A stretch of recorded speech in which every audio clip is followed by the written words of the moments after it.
Okay, welcome along to another one of these NCEA vidcast tutorials. Today's focus is on cracking unfamiliar poetry.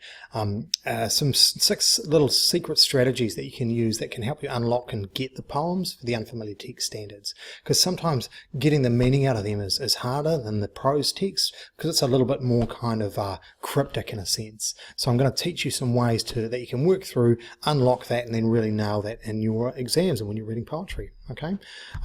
First, look, we need a poem to work with, so I'm going to give you an example of a poem. What I'd like you to do is just pause me and have a read of it. By the way, pause me at any time. Take some notes while you're watching this as well. Engage the brain. It's not just about sort of sitting back and listening. You're going to retain more if you listen carefully. Take some notes down and actually do something with the knowledge that you're getting here. So, but anyway, here we go. You can choose to do that if you wish. And here's Robert Frost's "Glorious the Road Not Taken." Love this poem.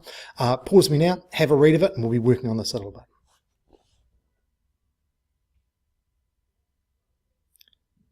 Okay, so right, we'll crack into it. Now let's have a look at the first secret, and this is what the poet's secret purpose is. And if you know this, if you know what they're actually trying to do, it gives you a way into the poem. So what's their job? What's a poet's job? Well, it's actually to do 3 things, okay? To describe something. Could be anything. A relationship, a person, the person that they love, their relationship that's fallen apart, somebody that they hate, a shopping trolley, some daffodils in a field, who knows, anything that tickles the poet's interest, I suppose, and they think that they have something to say about it. In a way, it's to provoke you as well, and this means that they want to challenge you to think about something in a way that you've never thought about it before.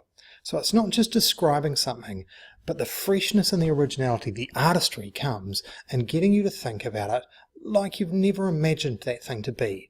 So you go away after reading that poem with a bit of a different view of human nature or something within the world or how people are or society or something like that. And that thing that you go away with, it's the idea of the poet's wisdom.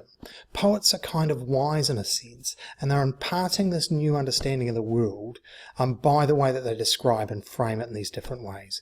And if you get those 3 things, then you're in a really good place to come to understand your poem. So let's have a look at a poem. Here's Frost's again. What's his job? What's his purpose here? So he's describing something, okay? On the surface, it's the roads, but let's look beneath that. What could the roads represent? Right, a choice of different ways of living your life, okay, between 2 life paths. And it's provoking you to think about the paths we choose to walk in our lives in a way, and the decisions that we've made. And there's this idea of the wisdom about, the consequences of those decisions, and the fact that we might at one point make a decision to go in a particular pathway. We won't come back from that, even though we'd like to think that we would. So there's a range of different ideas that are being worked in here, but going into it with your new understanding of the poet's secret purpose and applying that to the poem helps unlock the meaning. And there's number 1. Okay, right, let's go. Number 2. This might seem kind of straightforward, but poems are like jigsaw puzzles. They take a bit of time to piece together all the meaning of it. Now, every single piece matters. Okay, a poet chooses every word deliberately, every mark of punctuation deliberately, where it falls within a line, where it falls within a stanza. That's all part of communicating the meaning that they're trying to impart. But you don't need to understand every single piece of the puzzle to be able to say something intelligent about it. All you need to do is be able to have read it enough times to see an idea of what it looks like. Okay, so when you have a look at that, when you're reading the poem, read it and read it and read it again. The good news is it's short. It doesn't take you that long. But make sure you have those multiple readings and make sure you're thinking and piecing together some more bits of it. But don't freak out if you don't get every single bit of the poem. You can still say intelligent things about parts of it, and that's okay. Right? That's step number 2. Let's look at number 3. Titles and metaphors. Yeah, they are. Well, not always, but they often are. And that means that if you look carefully at the title, and look carefully at the title, they're really important, and especially if it's a noun, okay, if it's a thing, ask yourself this question: is it representing something bigger than it is? So look, the road not taken, there we go. That road is not just a road, but it's actually a life path. The Mountains by James K. Baxter. The mountains represent the power of nature to overwhelm us and the insignificance of man in comparison to it. Look, there's just a stack of poems there. Look them up, have a read of them, and look at the title and ask yourself, where's the metaphor in it? But more importantly, when you get an unfamiliar poem and you look at the title, ask yourself this question: is the title a metaphor. Now, it might not be, but chances are it is, chances are it is, and that'll help you unlock some more of the meaning. That's number 3, okay? Let's have a look at Frost's poem again, Exhibit A. Okay, the road is not a road. The title's a metaphor, and probably will be in the poem that you read at the end of the year. And if nothing else, it'll get you to look at it. And the title's poem is often a way of unlocking a whole lot of meaning. The poet deliberately chooses it as kind of a big hint for you. So do pay attention to it. Right. Okay. Secret 4. There is always contrast. Find it. Okay. Look for big buts. And by big buts, I mean, not that, I mean buts, the word but in the poem that signals this moment of change. Actually tune your mind to looking for it, because you'll see that just about every single poem has a moment where what they're talking about transforms and changes and alters in some way, okay? Big buts don't always start with the word but, okay? But there's invariably some sort of form of contrast within the poem. And here's a little secret for you. Use this word here, juxtaposes, makes you sound clever. The poet juxtaposes his initial feeling about his decision with his later regret. Something like that, okay? So let's have a look at Frosty again, all right? Here's a contrast between the two roads, but it's not a huge contrast, perhaps not as big as we might expect it. I would argue that this is the biggest moment of contrast in the poem, because it's a contrast between time. He's imagining himself in the future, looking back upon the decision he's made in his youth. Okay?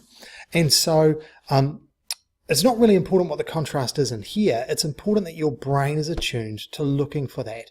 Look for the moment of contrast. It'll help to unlock the meaning of the poem. Okay. And we keep going. Okay? Here's secret number 4. It's all at the end, okay? So, you know how I told you before poets are wise? Well, here's another little secret. They often keep their wisdom hidden until the end, okay? Often it's the main point of where their purpose is clearest. When they want to make their message kind of the most obvious for you, they'll sneak it into the last stanza or the last sentence or the last image or the last couplet or the last whatever. But it's going to be at the end of the poem, okay?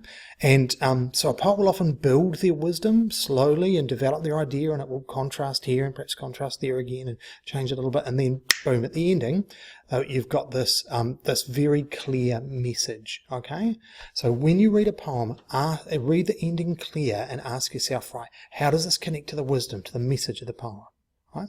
There's number 4. Okay, so let's have a look. Road not taken, Exhibit A, okay? Definitely down there.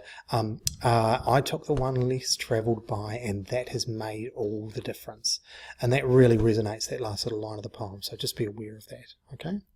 Right, next, every technique connects to purpose. So sometimes people are thinking, well, what can I say? I've found a metaphor. I've found, particularly with sound, and I'll give you a nice big trick with this, I've found some rhyme in the poem. Well, so what? What do I say except for it makes it flows? And don't say it makes it flows. At least say it gives it a sense of cohesion. At least make it sound nice when you say that. But, you know, how can I take the things that are within a poem, the things that I identify, and say something intelligent about them? Well, if you ask yourself, what's the purpose of this poem? Right? What are they describing? What are they going to get me to think about it? Where's the wisdom? And you use some or all of those frames to help you in your analysis. You're going to say something intelligent. Look, figurative language, and by that, those are the big 3. You'll always have them in your exam. Simile, metaphor, or personification. Okay? By describing something in that way, it's getting you to think about it in a way that you never have before. Oh, there's the poet's purpose. Okay? Sound devices. Here's a nice wee phrase for you to remember as well. Write this one down. Sound devices give an auditory resonance. Okay? That means you hear it. It rings in your ear. That's what they're for. Okay? And so ask yourself, why that word? Why has the poet chosen to make that word stand out by playing with sound, with onomatopoeia or alliteration or assonance or rhyme or rhythm or whatever? Ask yourself that question. How does that connect back to the purpose? Then you get the opportunity to say something clever about it. Say the auditory resonance of the word banana emphasizes its yellowness or whatever, but probably something cleverer than that. Okay. And the same goes for the end of lines and the end of stanzas. Right? You don't read a poem to the end of line. You read a poem out loud to the punctuation. But that doesn't mean where the line ends doesn't matter. Your word notices your eyes notice the word in the white space beside it, especially at the ends of stanzas as well. So there's something else. That word's given particular resonance because of the structure of the poem. It's at the end of a line or the end of a stanza. Ask yourself this question. Why that word? How does that connect back to the title? Okay? And the same goes, look, another really common technique is repetition. Sometimes it seems a bit simple and it's ignored, but it's almost always within a poem. But look for repetition of words or of phrases or of an idea that's being repeated, said in different ways. You can also look for the poet's diction, and that's their word choice, sort of vocabulary of a particular nature. And if you can find 3 words that are similar in a way, you can argue that there's a pattern of diction in there. Like Frost's poem will have some diction to do with natural imagery, for example, some diction to do with choices or options or decisions. And if you can find 3 words that are kind of connected like that and link them back to purpose, that's an intelligent comment to make. Okay? So every technique connects to purpose. So let's have a look at the road not taken. I want to talk to you about sound devices, okay? And remember, they give you an auditory resonance. Now this poem has an A, B, A, C rhyme scheme to it, okay? Now, so I've pointed it out to you here. Now I would argue that that gives the most resonance to this final word of the stanza, undergrowth, within this poem, because we're just adjusting to the poem and finding the rhyme scheme, and it's not going to be simply A, B, so there's a little bit of a change there, and this word's going to stick out for us, undergrowth. And we have to ask why. Well, maybe undergrowth isn't just literally the undergrowth. It's where the road seems to be ending and disappearing and ultimately going to, and sort of into the future, and perhaps there's a suggestion then that if this is a life choice, that is a pathway towards the undergrowth being the underworld or the end of life or something like that. Look, I don't know if that's true or not, but it sounds clever. And the understanding comes from the idea of, noticing for the sound and asking yourself a question about the word. Okay? All right. And we can see here, same thing as well. Black and back, it's this half rhyme, and if I should ever come back, and that's quite an important part of the poem, and so that's given emphasis by the rhyme scheme, okay? So there's something for you to consider. And another thing for you to consider, look, we know that there's a metaphor, the road not taken, that develops all the way through there. But look at the, way leads on to way, or ages and ages. There's a little bit of repetition in a couple of places there. And so look out for that, because it's easy to spot, and ask yourself, how does that connect back to the poet's purpose? Okay? So that's our key messages for today. Let's do a little bit of a review. Can you remember them? There were 6 of them. There you go, a little test for you. So how many of those can you remember? You have a think about it while I have a sip of my cup of tea.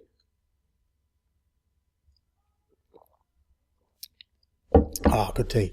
Okay, so the poet's purpose is to describe, provoke, and impart wisdom. Okay? A poem, well that says pen, but I mean poem. A poem is a jigsaw puzzle. Okay? So that means multiple readings are needed. Let's just fix that. It's annoying me. There we go. Multiple readings are needed for you to get enough of the picture together to understand it, but you don't need all of it, okay? The title is a metaphor, usually, especially if it's a noun. There is always contrast, okay? Look for it, look for big buts.